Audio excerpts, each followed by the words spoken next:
crappy prog rock band, and needed a drum kit, and found on Recycler Phil selling the Maple Custom Absolute, and the original 3 I got from him was a 20 by a 12 deep 20 raised on a riser, and a 10 by 10 and a 14 by 14, and this 8.5 inch deep Brady Jarrah wood. Oh, beautiful! Single ply, inch thick block style, kunga style cut drum, and I got a story for you about that later. It'll blow your mind. And got that, and he and I have become friends. He's like a big brother to me, and we've known each other forever. And I fast forward like 6 months, and I get picked up by this band that was popular, in the 90s called Shelter, which is like a hardcore punk band, and ended up touring around Europe and all around the U.S. and played a bunch of Warped Tour gigs. And then, like any drummer who plays, those kinds of festival things, you end up meeting people and getting passed around as a drummer. And so for about 8-9 years, I toured a lot, playing in a bunch of different bands, some of my own creation and some of just people calling me up and saying to do that. But all of these Yamaha drums, I've basically bought off him, because he then said, "Hey, I'm switching over to DW," and that's where your friend's name, John Good. John Good, and he introduced me to him down at NAMM, because when I was touring a lot, he took me down to NAMM, and he said, "Bring press kits from the label," and I brought a whole backpack full of them. And I told him who I'd like to meet, and he went up and personally introduced me to all these people, because he was Buddy Rich's personal drum tech for like 12 years, from like 68 to 80, and then he plays with this guy. He played with this guy Terry Jones, like blues stuff. He played in Europe a lot, because like in Germany apparently, like old American blues is just massive there, and so he'd go over there all the time. But then when he called me up first, and he said, "Hey, I'm switching to DW. I'm going to get rid of these drums." I'm like, "I'll take all of them," and I bought them all. He couldn't get them all. And then the following Christmas, my Christmas gift for my wife was the rest of the drums, which was very sweet. That's thoughtful, especially to pull it off behind my back. But yeah, those your drums have kind of like a story to them. The wood has a story. It's funny, that makes me think of this startup I'm involved in, kind of a side hustle called Oakland Guitars, and it's actually the face mask that I was wearing when we came in as the logo for it. And we're just about to start selling our first guitars. Like we're going live with them on November 11th. So this coming week is the first time we're selling them. And we're building them out of Canoga Park. We've got a shop there and everything. And like the whole bit in the beginning with like the promo video we did is talking about how the wood has a story, and each guitar has a story, and that's the way we're selling them. They actually have original artwork on each one, so each guitar is a one-off, and that's pretty interesting to come up with that idea of making a one-off guitar that you can still quote-unquote mass produce. So marrying those two ideas together was kind of neat. But would it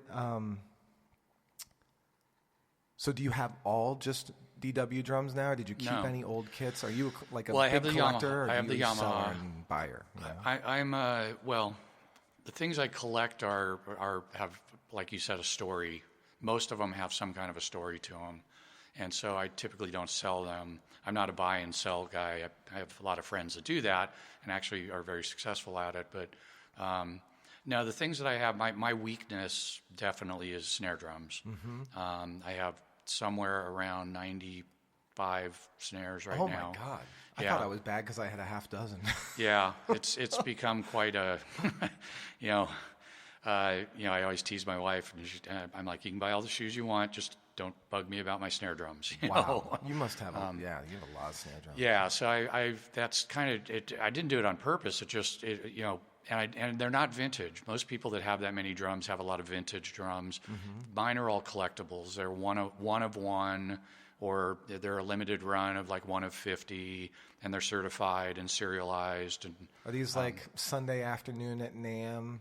People are trying to get rid of product, kind of. Not really. Kind of things, no, it's more because of being in the industry as long as I have, and now in the position I'm in. We've actually been able to create some of these where we, like I went to the Gretsch drum factory back east, and we were walking through the factory, and I saw this dark area that was all roped off, And I said, what's over there? And they're like, you don't want to go in there. And I said, why? And they're like, there's nothing for you to see. And I said, I got to go in there. So I snuck up behind the ropes, and it was all these original shells, just raw snare drum shells from the 40s and 50s that had been sitting there for 50 or 60 years. Oh, they're so nice and dry. Yeah, and I said, why don't we do like a limited run of 50 of these and sell them? And they're like, wow, we never thought about that. So we did. We picked out a cool finish from the 40s. We had to really research, and find someone that could make this finish. Right.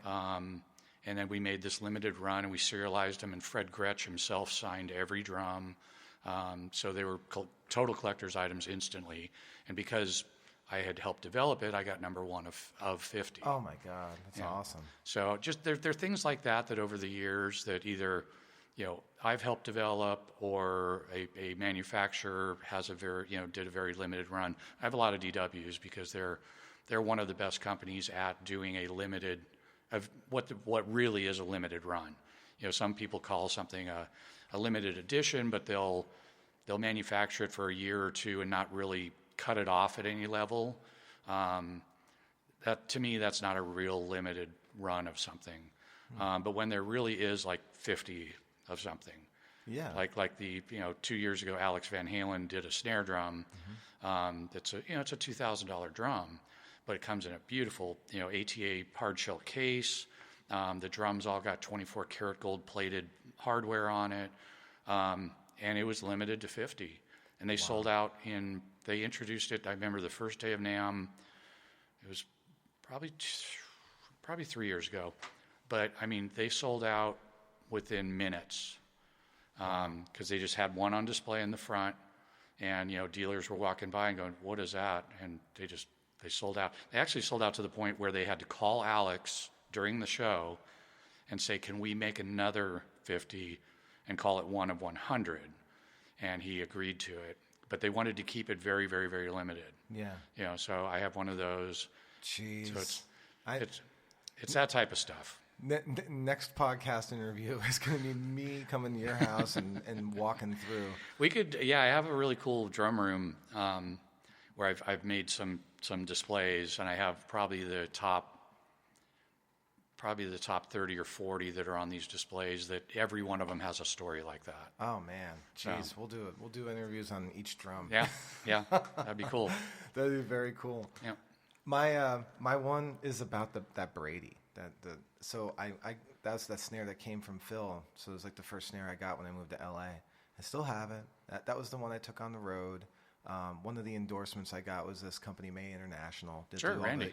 Randy May, great guy. Yep. And I remember taking all my drums down and like working with him, and he's such a sweet dude. He was working on his line of marching equipment. Yeah, marching at the carriers. Time. He just had like the prototypes of it. So this was like 2002, Mm-hmm. And I put I had gotten another endorsement with EV and like Vic Firth and Turkish Cymbals at the time, which doesn't exist anymore around here. But so I got all my EV mics in, and I brought them all down, and he mounted them all in my drums. So I had like a nice, a Beta 57 in my snare, and 468s in the toms, and 868 in the floor tom, and the trick on the floor tom to get rid of the nasty resonance is to take one of the lug screws out and screw in a sponge. And just leave the sponge in there. Never heard that before. And that takes out just that little nasty overtone that you don't like. But live engineers love it. It's not something I'd use for recording. Maybe the floor tom and the kick and the snare is nice for recording because it's instantly in phase because they're both facing the same direction. Right. And it's easy to dial in the distance from the but toms I would still just use whatever the engineer would want to use. But live they love it because you throw it up and just clip, and just I could tell them where the roll off was. Just roll this off and it'll be fine. And after the gig, good sound engineers are like, that is incredible. These sound great. But back to the Brady drum. So it's this big beefy drum, and I've always given my snares these like crazy elaborate names like Thor the God of Thunder or something like some sort of like Led Zeppelin-y name. Yeah. And I got this snare, and for some reason I just called it Mark. It's like the most banal name possible, right? And it's a couple years later, and I'm back from tour at that time, and I go out to Amazing Thai in North Hollywood, which is still one of my favorite restaurants, and sit down with Phil and his wife, Denise, and we're having some food, and I'm telling him about naming the drums and stuff, because I think I went over his house, and he showed me like some very special drums he had, and then we went out to get food. So we're talking about drums, and I tell him about that. And he's like, so what'd you ever call that Brady drum? And I'm like, I always give these elaborate names, and for some reason I call it Mark. And he went white. He and his wife both just like jaw dropped. And I'm like, and they looked sad. I was like, what's going on? He's like, I had to get rid of that drum because it was like left to me by my friend who passed away, and it was kind of tragic. And his name was Mark. Wow.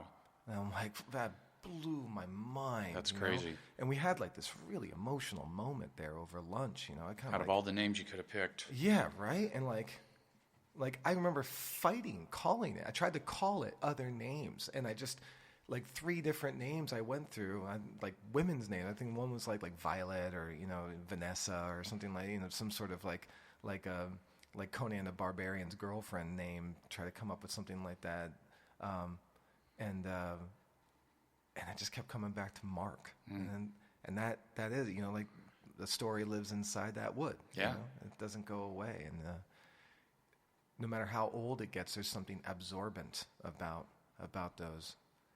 Yeah. I got a good question for you. Okay. As someone who sees something that and desires it and sees collectability, what's the one that got away that you like? You waffled on and didn't grab it, and then it wasn't there anymore. The big regret. Probably. I mean, you could still find them on eBay, but they're just so expensive. There's 2 that stand out to me. One is a 1980s Tama bell brass snare that they produced for a few years, and extremely heavy drum. It's just solid cast bell brass and amazing sound. Lars Ulrich made it very famous. He used that on most Metallica albums. Back in the day, in the 80s, those were like $2,000. It was just crazy. Wow. But now on eBay or, on Reverb, they're like $7,000 to $10,000. So would love to have one of those in the collection. And then the other would be probably one of the original Neil Peart signature snares that DW put out for him. They have a series called the Icon series. And even before the Icon series, they did a Time Machine snare for him, and they did a limited run of them. And again, at the time, I didn't grab one. Would have been nice to have grabbed a low serial number, and probably could have if I wanted to. But now it's like you see them fairly regularly on different sites where you can buy them. But the price, again, for whoever buys the actual limited drums like we were talking about, usually can make a good penny on them 10, 20, 30 years later. Yeah. So that's the 2 that stand out to me. Those are good ones. Yeah. My 2, one's a kit and one's a drum, one's a snare. The kit I saw, it was like my senior year at Villanova, so it was like 2000 or maybe the spring of 2001, and it was the Guitar Center had them there. It was at a Guitar Center just outside Philadelphia, like in Conshohocken or something, and it was a silver hip gig, like they were just releasing the hip gig kits. Yep. And they had like the high end one, I think was like the Manu Ketch one. Manu Katché. Manu Katché, and then like the cheaper one was just kind of a silver wrap to it. It sounded unbelievable, and I think it was like for the whole kit was like $500, and it was just like I was broke as a joke college student, and I ended up not buying it. I've been looking for that ever since. I can never find it, but I remember playing it in the store. I'm being like, this is one of the best drum sets I've ever played. Yeah. It just had such a balanced tone to it. It was really beautiful. And the other was a Manu Katché snare, and it was. I was on tour in Seattle, and there's a place there called American Music. Mm-hmm. It's like in North Seattle. Yep. And a great shop. And I go in there, And I had another Brady that I didn't really care for as much. I ended up